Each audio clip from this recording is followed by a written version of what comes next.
वो अक्षय तृतीया कि लोग किसी भी कार्य में करने में कोई भी पूछताछ नहीं होती।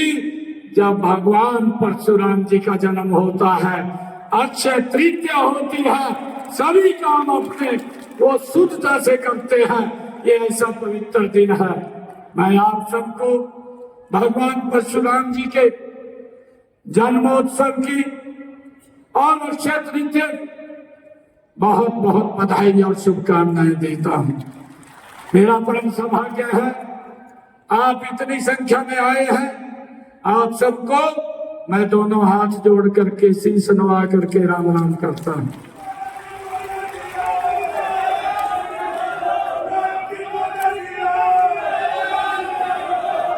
कर्म का दिन है।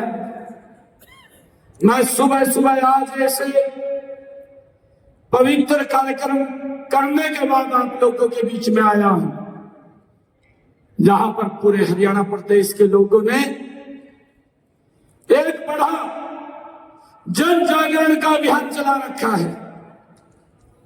सिरसा से मैं सीधा आप लोगों के बीच में आया हूं और वहां पर हरियाणा प्रदेश के लोगों ने यह संकल्प ले रखा है, आज भगवान परशुराम जी के जन्मोत्सव के ऊपर जब मैं आया हूं तो मुझे ये खुशी भी है कि हम सब ये संकल्प लेकर के इस नशे को जड़ से खत्म करने का काम करेंगे, जो हरियाणा के लोगों ने आज इस संकल्प को लिया है।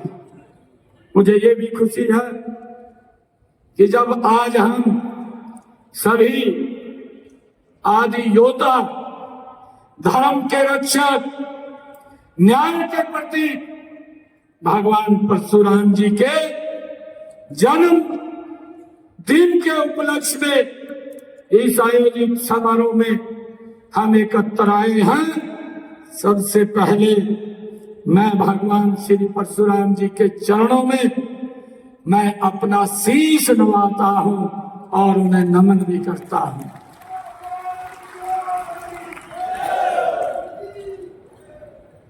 यह दिन ये केवल हमारे लिए संस्कृति और धार्मिक जीवन का एक विशेष पर्व है, बल्कि यह भारत की उस महान सनातन परंपरा का भी प्रतीक है जो समय समय पर अधर्म का नाश करके धर्म की पुनः स्थापना करती है।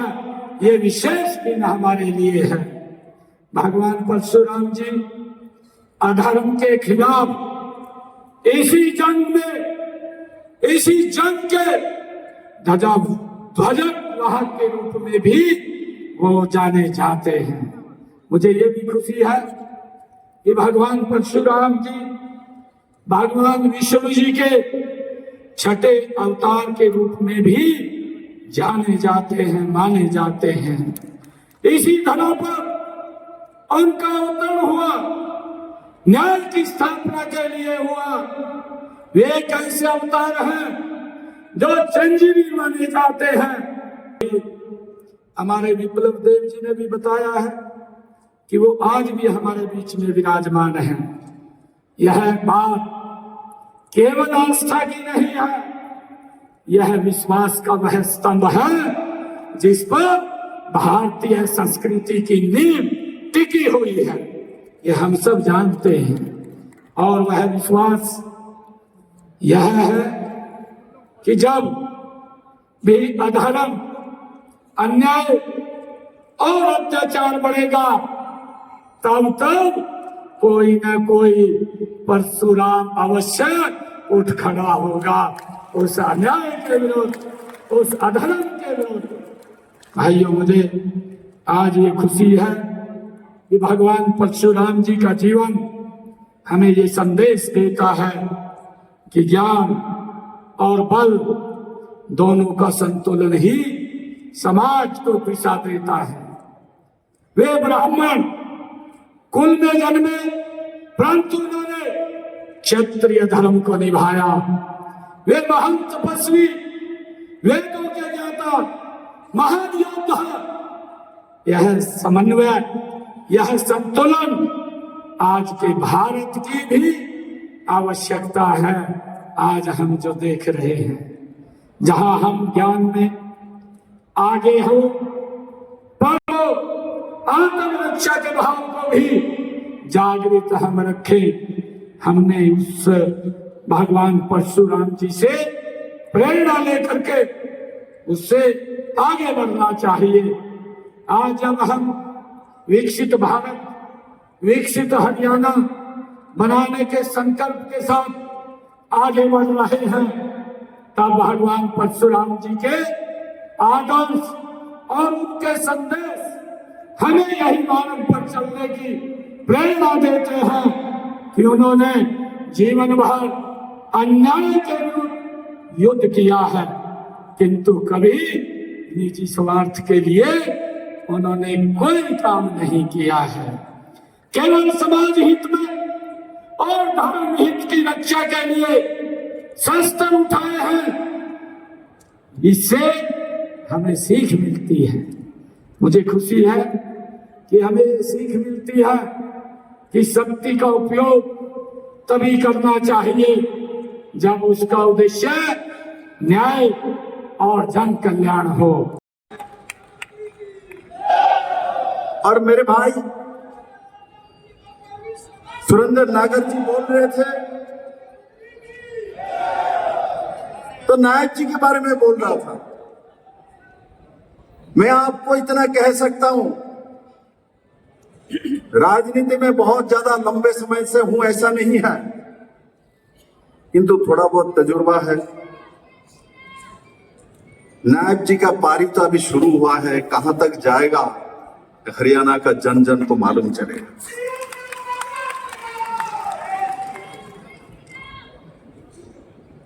और नाम जी 36 बराबरी का मुख्यमंत्री है और उन्होंने अपने काम काज में वो दिखाया भी है।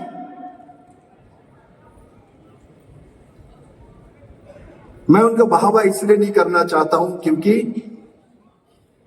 आज भगवान परशुराम जी का जो अक्षय, जो हमारे तृतीया का जो शुभ अवसर पर इस कार्यक्रम को यह आयोजित की गई है, उसमें मेरे सामने और मंच पे जो लोग बैठे हुए हैं, इनके पास ब्रह्मत्व ज्ञान है, इनके पास भारतीयत्व है। और भगवान परशुराम जी ने जो शिक्षा दिया था, शास्त्रों और शस्त्रों, ये दोनों का शिक्षा देश के प्रधानमंत्री नरेंद्र भाई मोदी और अमित शाह ने लिया है। वो आज भी हमारे बीच है, ऐसे अकेले अवतार है जो आज भी हमारे बीच, विष्णु के अवतार जो हमारे बीच आज भी जीवित है और जो इस कलयुग तक हमारे बीच रहेंगे जब तक सतयुग नहीं आएगा। ऐसे भगवान परशुराम को मैं हाथ जोड़कर, सिर झुकाकर उनके चरणों में नमन करता हूं, नमस्कार करता हूं और उनका आशीर्वाद हम सब पे बना रहे, ये उनसे ऐसी अपेक्षा, आशा करता हूं। बहुत लंबा तो भाषण में नहीं दूंगा, माननीय मुख्यमंत्री जी ब्रजेश पाठक जी विस्तार से अपनी बात कहेंगे, लेकिन जब कार्तिक शर्मा ने मुझे इस कार्यक्रम में आने के लिए कहा तो मेरे मन में एक बात थी कि जाऊं ना जाऊं, लेकिन मैंने सोचा कि शहर विधायक के रूप में भाईबंधों के भी धर्मेंद्र प्रधान जी के साथ मुझे भी यह काम करने का मौका मिला और मुख्यमंत्री के रूप में हमें नाम सैनी जैसे मुख्यमंत्री आपने दिया, तो आप लोगों का, खासतौर से जो परशुराम के वंशज हैं, उनका इस विधानसभा के चुनाव जिताने में जो आपका सहयोग है, उसका आभार व्यक्त करने का मौका इससे बेहतर नहीं हो सकता था। इसलिए मैं आज आपको देखिए, ये बहुत ही भव्य आयोजन था और भगवान परशुराम जी का जन्मोत्सव बहुत ही हर्ष और उल्लास से सबने मनाया है। सब अलग अलग कोनों से आए और कोई सिरसा से, फतेहाबाद से, भिवानी से, दादरी से, अलग अलग कोनों से आए। कोई 5 बजे चला था, कोई सुबह 4:30 बजे चला था। मैं आपके माध्यम से सबका बहुत बहुत धन्यवाद करना चाहता हूँ, कृतज्ञ हूँ कि आपने अपना बहुमूल्य और कीमती समय निकाल के आज आप इस कार्यक्रम में आए, शामिल हुआ है और भगवान परशुराम जी के इस जन्मोत्सव को इस एक त्योहार की तरह, एक पर्व की तरह आज मनाने का काम किया।